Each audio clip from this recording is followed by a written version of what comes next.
Hello everyone and welcome back to the Great Book of Grudges. My name is Nathan and we're back with the Immortal Empires, this time checking out LAKOR. You see, LAKOR himself does take advantage of the Warriors of Chaos rework, but I wanted to dedicate a video to himself, mostly because he is an FLC character, and secondly, his campaign is actually kind of different. So as you can see, we do start in the territories of Albion, which is a pretty good start location. You do have one dark fortress there, you've got loads of enemies and loads of different locations, and you've got some unique mechanics which will make you drastically different from the other Chaos factions. So let's just jump right in with his faction effects, known as the Harbinger, and it has the following benefits. Human lords can be corrupted into becoming demon princes when defeated in battle or targeted by heroes. Now let me just be very clear about one thing. Unfortunately, I will not be able to show that in this video, mostly because, well, it's very hard to kind of trigger. Creative Assembly kind of need to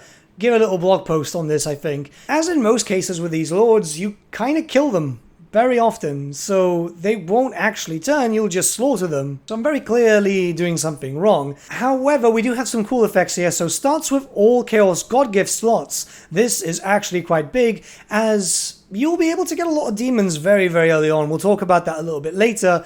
But not only that, upkeep minus 25% for demon units. This is faction-wide, by the way. So yeah, this is going to be quite big, as I'd say that LAKOR, out of all the factions that are available at the moment, has more of a pure hybrid sense more than anything else, where it's probably quite encouraged to bring a mixture of Warriors of Chaos and Demons, not just in your main army, but loads of armies after that. And as we go through this video, there's a few reasons why this is actively encouraged. His own unique trait is known as Prince of Nightmares, which has the following benefits.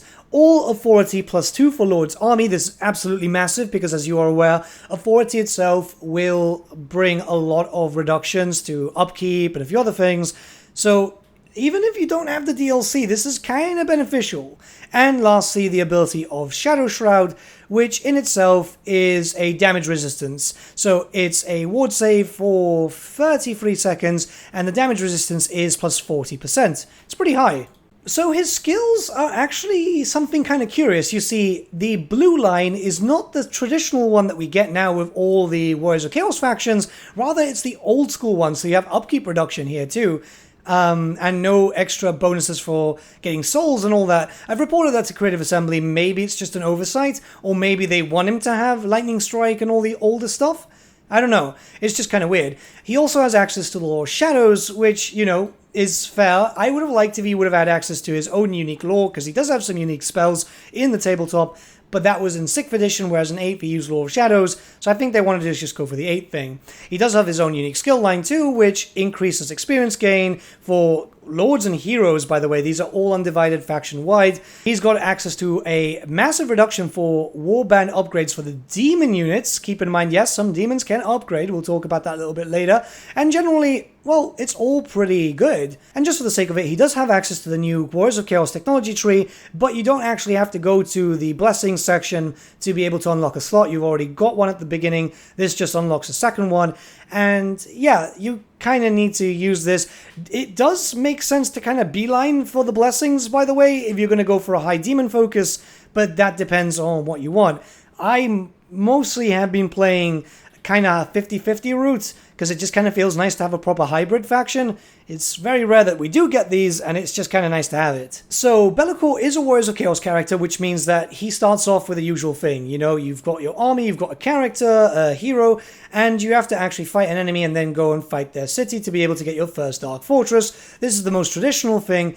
Then things start changing, but for everything that stands, it's very much a Warriors of Chaos campaign, because it is a Warriors of Chaos faction, but with a lot more added flavor and even some unique mechanics, which kind of make him a very interesting character to play. Like, LAKOR is definitely going to be the first character I do stream when I'm able to, which would be today, by the way. Where things start looking a bit more different is pretty much at the beginning of your campaign, once you've captured the Dark Fortress. When you start looking to recruit some troops, you will notice that you have access to a lot more demons than the other factions do at the very beginning. Some of them have no demons, but LAKOR can instantly recruit 1 unit from each specific god, and a Hell Cannon too, which is freaking tasty, because it's very, very useful, let me just be honest about that. And you can already already recruit another Marauder unit too, so you can pretty much get very, very close to a full stack at the end of turn 1. I wouldn't do this in harder difficulties, by the way. This is easy just to showcase the stuff, as it will destroy your upkeep, like really, really quickly. Now, if you're going on for a heavy demon focus, it makes sense to have some more demon-specific mechanics, doesn't it?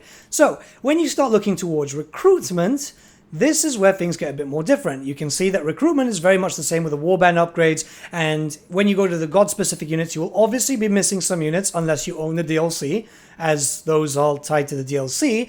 But for extra flavor, if you go to the god-specific areas, you can upgrade your basic demon. So that means that your Bloodletter of Khorne can become Exalted Bloodletters, your Plague Bearers of Nurgle can become Exalted Plague Bearers, your Demonettes can become Exalted Demonettes, and your Pink Horrors can become Exalted Pink Horrors. No other faction, I believe, has this, and I think that's actually pretty cool, as it gives you a bit more flavor and it gives you more incentive to bring in Bloodletters, Demonettes, and all the others, because you can upgrade them, you can make them tastier, and it's more thematic, I guess. It adds a little bit more of LAKOR making use of not only mortal servants, but demonic slaves too. This is further enhanced by the fact that you have access to one slot of each from the Chaos Gifts. Well, Gifts of Chaos. And that means that you can either go Undivided and get yourself some Undivided Demons. You know, obviously the Furies do exist, though why?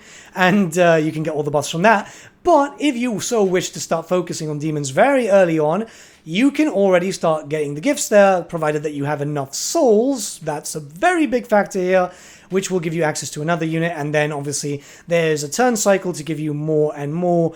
And that works out really well. If you get very big amounts of souls very early on, and you still want to do that, it's just a case of that, and start working on unlocking the bigger demons very, very early on, which Kolek and Archeon would have to do a bit later. Sigvald not so much, because Sigvald can already start working on the Slaaneshi stuff, but for LAKOR, you can do it with all 4 gods instantly. Isn't that freaking awesome? Because that means that you can get a really big theme army of demons. And if you do it early on, you could even have demons kind of outnumbering your Marauders if you so wish. It's something that I'm quite appreciative of, because I was hoping something like this would happen. It kind of takes you back to, well, various different points of different supplements. One that was actually quite popular was during the end times, where you'd mix up demons and warriors of chaos for a pretty nasty roster, and you can do it with the other chaos warriors, but the fact is with LAKOR, it's much, much easier. So you can have more of a themed army, and it's nice, you know, these types of thematic play, it's just kind of cool to do, and the fact that they're doing it so freely gives me a lot of hope for the future. Now, as usual, construction is all the same. I would heavily suggest trying to get as many Dark Fortresses as possible. I know some players might start to ignore that, but it's important with LAKOR if you're wanting to have some more demons, because the demons are expensive. The demons are a lot more expensive than the warriors, and yeah, you want to build up an economy, especially if you just want to do it like the meme style and just get a bunch of soul grinders with LAKOR, because, you know, you're so sick of dealing with that when you do the final battle in Realm of Chaos. I mean, at least I am. By the way, this is something quite important. I've mentioned it in the other videos. Sometimes when you take over a settlement, you get the option to either subjugate that faction or give to the vassal. If it's in the same area, so if that area belongs to the vassal, give it to the vassal, because you want your vassals to kind of expand. Subjugate other factions outside when it's not going to just screw over your vassal and it will make your vassal weaker. That way you can get more money as tribute. I'm just putting it out there because I want to stress on how important this is, as I've made that mistake before once having a few tests. Anyway, so LAKOR actually has a few unique mechanics which give him a bit more flavor to make him stand out from the other Warriors of Chaos factions. It's an FLC Lord, and generally those have been more DLC level in terms of mechanics lately. So what we have here is the Shadow Rifts. I know, rifts, scary, right?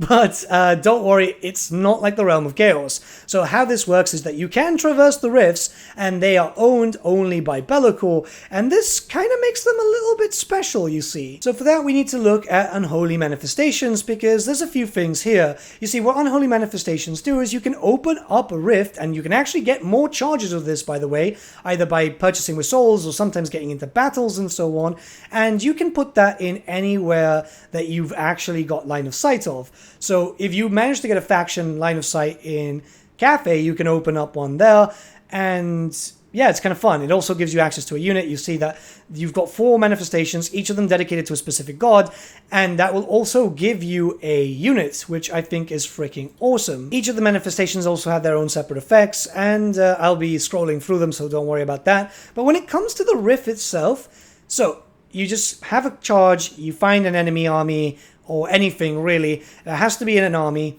and you spawn it in that region. So it's just a little bit of a showcase here, putting it in Quran. I wouldn't do that normally in a campaign because it's just way too close and you can easily just get down there in 2 turns. But if you just want to send support down that way, it's quite quick. Or if, like I said, you have a agent or line of sight of another area, it's actually pretty good to mount invasions. It's actually a proper chaos invasion, which I think is actually really fun. It will kill off all your movement, which is kind of expected, but you can pretty much plop a full 20 stack, even with loads of high tier units or high rank units, just as long as you had the sight and you've got the charge. There is a cooldown, it's 15 turns, but it kind of works out for you. Plus, the turn times are actually not that slow, so 15 turns will just fly by. If you do it from turn 1, it's easy, or just whenever you have line of sight. It just depends on what you want to use it for. But there is definitely a lot of role playability here. Now, before we move on, as this is something that is quite interesting, so I've skipped a few turns ahead. When a particular Chaos God becomes the Ascendant one and becomes the stronger one, if you do the manifestation which is attached to them, you won't get the generic unit. So, for example, here, Slaanesh is an Ascendance.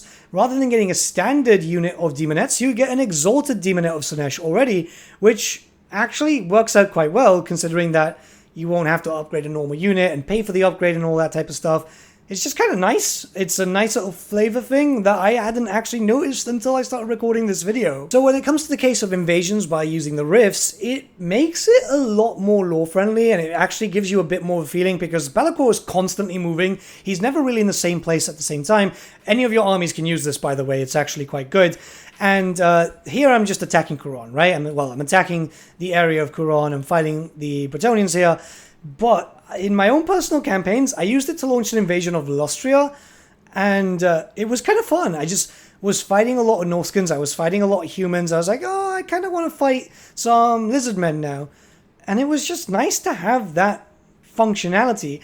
I had an ally down there, and for that I was able to send armies over using a rift, and it was nice. Plus, in my own personal campaign, I was using mostly Warriors of Chaos unless I themed an army with mostly demons, and it was really good to have extra units in the back burner, as I had made a mistake and I tanked my reliability. A lot of enemies started attacking me, so being able to spawn armies instantly was just a godsend. So weirdly enough, the Blade of Shadow is just given to you. There's no quest attached to it, and I think there should be. Like, there isn't, and I've tried this on multiple campaigns, because you do get the Blade of Shadow, you get high weapon strength, you get melee attack, extra post-battle loot, extra authority. It feels like it should be attached to a quest. I don't know, it's just kind of odd that this happens, but I just wanted to point it out in this video in case you guys were just like playing and this happened and you got confused. By the way, I've said this in another video, but just in case you haven't seen it, the cities that aren't themselves a dark fortress are just kind of outposts for you, so they're not great. But sometimes they do have resources which will give you faction-wide buffs and all that. So it very much depends if you want to keep them or not. Keep in mind they're just not very well defendable, as you won't get access to a large defensive force, you won't get a large garrison, and they can only stay in tier 1. So yeah, if you're going to get some resources, make sure you can defend them, because they are useful, but yeah. When it comes to Be'lakor's campaign, even though you do have access to rifts that you can just pop up everywhere and all that, I will highly, highly recommend still going into Norsca, as well, you know, it's the whole case of getting dark fortresses, being able to still get loads of vassals for high tribute and all that type of stuff. I know that doesn't sound like the most exciting thing, however, you do have Azazel nearby, so you do have an interesting enemy to fight, and obviously you do have Wolfric and Frog, which you can't really vassalize. You can subjugate them, but not vassalize them. And there's a lot of dark fortresses here, so if you want a good economy and you want to bring in demons into the fold and all that type of stuff, you're going to need to do this. Or, you know, just go into the Northern Chaos Waste. I'm not your mom. Right, this is something very, very important. It's quality of life thing. I'll have a videos, tips and tricks for Warriors of Chaos in the future though. But the Valk have been destroyed, right? However, a faction has taken over it, and I do have the chance to subjugate them. The problem is that if I take this now and vassalize them, they'll also have access to the Dark Fortress that they have taken by force themselves via Confederation. So if this type of stuff happens, just sack it, go to the other location, get the Dark Fortress, and then come back and vassalize them. It doesn't really change anything. It's just to make sure that you get the Dark Fortress to be able to get the economy boost. Yes, you can trade for it, and you can buy the settlement, but it's usually quite expensive, so why would you do that when you can take it from brute force, you know? Plus, by doing so, you can go to the Varg territories, and you can actually bring back the faction by vassalizing them. It's something that you might want to do just because these other territories, Varg is a very big nation, so they actually have access to a lot of cities, well, towns, and that means that you can just bring them up to speed, make them a very powerful faction. You kind of want to do that because you kind of want a number of separate vassals, not just one, as that means that they can attack multiple locations should multiple enemies start declaring war on you. It's more of a safety precaution, as you won't be running a lot of armies very early on, plus, you know, you're not really going to be taking loads of settlements, so you might as well have multiple factions taking those too and just spreading the corruption for you. Obviously, when you revive a faction and you've taken over that location, they won't have a home settlement, but then just go to the next home settlement that they do have and then gift it to the ally, and there you go. Sorry, I know this sounds like it's something that you guys would know anyway, but I just want to make sure because, you know, these things are quite important and people do forget about it. Like, for example, myself. Also, as another big tip, and yeah, I don't want to make this video a tip video, but I did forget about this before. So as Azel's here, you can subjugate them, and what you can do with that is if you subjugate a other Warrior Chaos faction, their vassals will become your vassal too. The only thing is, I don't want to do that because it's a Dark Fortress, and, well, I want a Dark Fortress for myself because it's for my own economy, but you can easily subjugate them when they take a normal minor settlement and then get their vassals if they have any there too. However, I'll be stealing their vassal here. I didn't do this in the other video, mostly because I forgot, and to be honest, it kind of fits here. This is how you ascend the character to demonhood. So for an undivided demon prince, you need rank 30, which does take a while to get, and it does cost a healthy amount of souls. It's quite expensive. You can get that reduced with tech and all that type of stuff, but at this point, this is just a showcase video, so that doesn't matter. And yeah, it instantly changes. It goes down to rank 16, which I think is a bit too much. But yeah. And, well, you get an undivided demon prince. It's good for damage. It's got access to the Law of Fire, which is obviously quite good, as this gives you access to a Law of Magic, which is very popular in all honesty. I do have one kind of complaint, I guess, and that's the fact that the undivided demon princes look like Daniel. I'm not too keen on the fact that they look like Daniel, because that kind of devalues the fact that Daniel's a thing, in a sense. And I'm not trying to complain, but you get what I mean. They really hyped up Daniel as a 9th legendary lord and all that type of stuff. And it's like, oh no, look, there's complete clones of him. Which is fine, because Daniel obviously changes with his mechanics and all that type of stuff. But I guess you know what I mean here. Other than that, Law of Fire, very, very useful, and you should be able to do this. Keep in mind that they won't become immortal, so they'll go back to 16, and it's a little bit of an issue when they go back. So let me just give you my thoughts regarding Bellacor's campaign, which I've currently got to turn, I think, around 170, more or less. And I must say it's actually quite different. Because, yes, we do get the same rework, and it is very much the same, but having the ability to be able to use more demons, have them a lot cheaper, is very beneficial. Plus, it's kind of nice because that gives you access to pink auras, which pink auras I've been really happy to use because, well, you know, some range, which also does decent melee, is obviously very useful. Then having access to pretty much everything else, you know, being able to teleport, being able to use rifts to attack enemies, some unholy manifestations really sets him apart. He still feels a bit like a demon faction, but he's very clearly a Warriors of Chaos faction, and the hybrid feel there is just so good, because setting apart characters is really important, especially in FLC, which you're not really paying for. Well, you are, because you still need to buy the games and all that, but you know what I mean. It's nice to have a character which is very lore-friendly, very massive in the lore, still feeling like his lore interpretation, because I was really worried when they said, yeah, we're going to make him a Warriors of Chaos character, because to me it's like, well, he should really be leading demons, especially since we've been in the Realm of Chaos map, and he's been leading loads and loads of demons. But no, this actually works out really well. It feels different, but still samey. And I think that's a good thing. Maybe in the future, a few touch-ups here and there could be great for his faction. Like, for example, a proper quest would have been nice. And a little bit of a complaint that I do have, which I know doesn't really affect a lot of players, but he feels like he doesn't really have that many recorded voice lines. So you get the same ones a lot, which, But other than that, I think this actually works out quite well, because yes, with this race, you are kind of missing out with a lot of units with the DLC, unless you actually have the DLC. So when I'm playing here, I don't have it, and you kind of want to theme your armies around Slaanesh and all that type of stuff. So having a lot more uses for the demons, you get the demons so much quicker than you would from the normal Warriors of Chaos factions, just because of accessibility. It really makes your roster feel a lot larger, so I would say that he's really enjoyable.